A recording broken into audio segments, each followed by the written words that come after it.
الحمدللہ صاحب الجلالہ والصلاة والسلام علی صاحب الرسالہ، اما بعد۔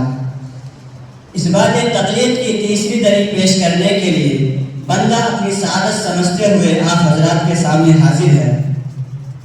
چنانچہ سورہ نساء آیت نمبر 83 میں اللہ تبارک و تعالیٰ کا ارشاد ہے وَإِذَا جَاءَهُمْ أَمْرٌ مِّنَ الْأَمْنِ أَوِ الْخَوْفِ أَذَاعُوا بِهِ وَلَوْ رَدُّوهُ إِلَى الرَّسُولِ وَإِلَى أُولِي الْأَمْرِ مِنْهُمْ لَعَلِمَهُ الَّذِينَ يَسْتَنبِطُونَهُ مِنْهُمْ۔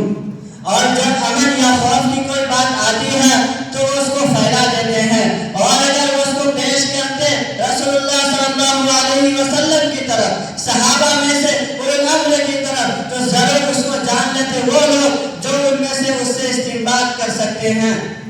اس آیت کی تفسیر میں امام ابو بکر جساس احکام القرآن بالجساس جلد نمبر 4 صفحہ نمبر 305 میں یوں بیان فرماتے ہیں ان العامی علیہ تقلید العلماء فی احکام الحوادث، اور مشہور ہے مقلد عالم نواب صدیق حسن خان صاحب فتح البیان جلد نمبر 2 صفحہ نمبر 330 میں لکھتے ہیں فی الآیت اشارۃ الی جواز القیاس۔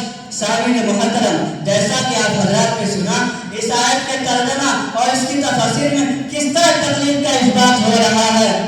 نیز سنن ابو داؤد میں کتاب العلم کے تحت حضرت ابو داؤد کی طویل روایت منقول ہے جس میں آپ صلی اللہ علیہ وسلم نے فرمایا ان العلماء ورثۃ الانبیاء وان الانبیاء لم یورثوا دینارا ولا درہما انما ورثوا العلم فمن اخذه اخذ بحظ وافر۔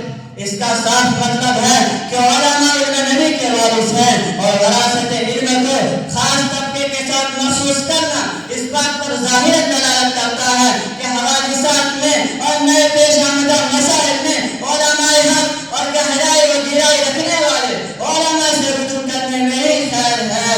اگر صراط مستقیم صرف نبی کی ذات کے ساتھ خاص ہوتا تو ہرگز یہ وراثت علماء کو نہ ملتی، اور یہ مسلمہ اصول ہے کہ وارث اسی کو بنایا جاتا ہے جس پر مکمل اعتماد ہو۔